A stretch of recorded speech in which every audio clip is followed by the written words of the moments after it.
நான் உங்களுடைய லக்ஷ்மி. நீங்கள் பார்த்துருக்க 0 லக்ஷ்மி. ரொம்ப நாள் கழிச்சு இந்த சீரியல் பற்றி உண்மையுமே சொன்னோன்னா, அய்யனார் துணையில் ரொம்ப ஒரு எமோஷ்னல் ட்ராக் சேரனுடைய நகர்வுகள் அப்படின்ட்டு. ஏன்னா சேரன் வந்து மிஸ் ஆகிறாரு அப்படின்ட்டு ரொம்ப நாள் அவரோட மிஸ்ஸிங் சீன் காட்ட மாட்டாங்க. எப்படியாச்சும் பிரதர்ஸ் கண்டுபிடிச்சிருவாங்க. நிறைய சீரியல்ஸில் பார்த்துருக்கோம், அவங்க காணாமல் போகிற மாதிரி வரும். பட் ஆனால் சீக்கிரம் கண்டுபிடிச்சிருவாங்க. பட் ஆனால் ஒவ்வொரு சீரியலோட அந்த எமோஷனல் ரொம்ப ரொம்ப முக்கியமானது. உண்மையுமே இந்த சீரியலை பொறுத்தவரை முன்னே பெரிய ப்ளஸ்ங்க. அதாவது அவருடைய அந்த தாக்கம், அந்த கேரக்டர் வந்து அவருடைய கெரியர்லேயே வந்து எனக்கு இந்த சீரியல் அப்படின்னு அவருக்கு லைஃப் லாங் ஞாபகப்படுத்துகிற மாதிரியான ஒரு சீரியல். மெயின் லீடு, ஹீரோயின் அப்படிங்கிறது ஓகே. பட் ஆனால் ஒரு சீரியலோட அந்த கேரக்டர் அப்படின்ட்டு, இவரும் மெயின் லீடு தான் நான் சொல்கிறேன். பட் ஆனால் அந்த கேரக்டருங்க இருக்குல்ல, அது லைஃப் லாங் ஒரு மெமரி. அப்படி ஒரு கேரக்டர் தான். ஸோ இந்த இடத்துல சோழன் நல்லா தான் பண்ணார், அண்ணனுக்காக ஒரு மூவ் அப்படின்ட்டு நல்ல ஜாதகம் எழுதணும் அப்படிங்கிற மாதிரி.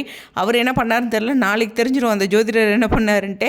பட் இருந்தாலும் இந்த இடத்துல ஒரு ஜாதக ரிலேட்டடான ஒரு விஷயம், இது ஒவ்வொருத்தருக்கும் ப்ளஸ்ஸு மைனஸ்ஸு, அதனுடைய எப்படி சொன்னால் கடவுள் இருக்காரா இல்லையா அப்படிங்கிற மாதிரி தான் இந்த ஒரு விஷயமும். ஜாதகம் நம்பலாமா வேண்டாமாங்கிறது.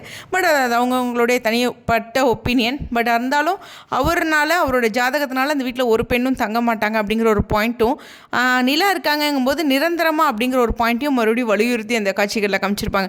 அது கொஞ்சம் கவனிக்கக்கூடிய ஒரு விஷயம். இருந்தாலும் சேரனுக்கு ஒரு ஹர்ட்டிங்கான ஒரு சீன் இது உண்மை. ஆனால் பிரதர்ஸ் எப்படியாச்சும் அவங்களோட ஒற்றுமையை மீண்டும் நிரூபிப்பாங்க. அது ஒரு ஹை வோல்டேஜ் ட்ராக்காக இருக்கும்.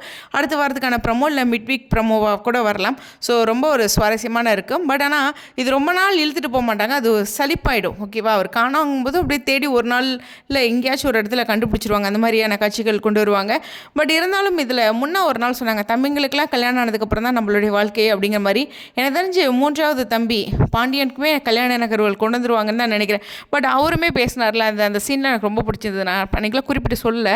பட் இருந்தாலும் அந்த சீனில் பார்த்திங்கன்னா, அண்ணாவை விட்டுட்டு நான் கல்யாணம் பண்ணேன்னா ஓகே, ஒரு கல்யாணம் ஆல்ரெடி நடந்துருச்சு, ஓகே, மறுபடியும் ஆகும்போது அவருக்கு ரொம்ப அது ஒரு பாதிப்பு ஏற்படுத்தும் அவரோட வாழ்க்கையில் அப்படிங்கிறது நிச்சயமாக கரெக்டு தான். ஏதோ ஒரு கல்யாணம் தவிர்க்க முடியாமல் பண்ணிட்டாங்க. பட் அடுத்தடுத்த விஷயம் பண்ணும்போது முதல் பையனை சுட்டி காட்டிடுவாங்க. ஆல்ரெடியே சுட்டி காட்டிகிட்டு இருக்க உலகம் அப்படிங்கிறத அவர் அழகாக பாயிண்ட் அவுட் பண்ணார். ஸோ பாண்டியன் ஒவ்வொருத்தரும் ஒவ்வொரு இடத்துல டிஃப்ரெண்ட் அப்படிங்கும்போது, பாண்டியன் வந்து சேரன் எப்படி எல்லாத்தையும் நினைக்கிறாரோ அதே மாதிரி பாண்டியனும் எல்லாத்தையும் நினைப்பார் அப்படிங்கிறது தான் அஃப்கோர்ஸ் ஒரு இன்ட்ரெஸ்டிங்கான அப்கமிங் ட்ராக். இந்த சீரியலில் அப்பா ஒரு சில சமயம் பாவமாக தான் தெரிகிறார், அவரையும் பார்த்தாலும் மதிக்க மாட்டேங்கிறாங்களேன்னு. அதுக்கு தகுந்த மாதிரி தான் அவர் நடந்துக்கிறார். எனிவேஸ், உங்களுடைய கருத்துக்கள் ஸ்டேடியோன் ஒரு அப்கமிங் அவர் கண்டுபிடிக்கிற ஒரு ஹை வோல்டேஜ் ட்ராக் நிச்சயமாக ஏற்கனவே டிஆர்பியில் ஃபஸ்ட் 2 பிளேஸில் எடுத்துகிட்டு இருக்காங்க. அப்புறம் சொல்ல மறந்துடுறேன், JFWவில் பெஸ்ட் ஆன் ஸ்க்ரீன் பேர் அப்படிங்கிற அவார்டை வந்து சோழன் அண்ட் நிலா எடுத்திருக்காங்க. இன்னுமே வளர்ந்து வர சீரியல் அப்படிங்கும்போது அந்த ப்ரியாரிட்டி வந்து எல்லா இடங்கள்லையும் வரும். ஆனால் பொதுவாகவே அவங்க ஒரு நல்ல ரீச் ஆடியன்ஸ் மத்தியில் ஏற்படுத்தியிருக்காங்க.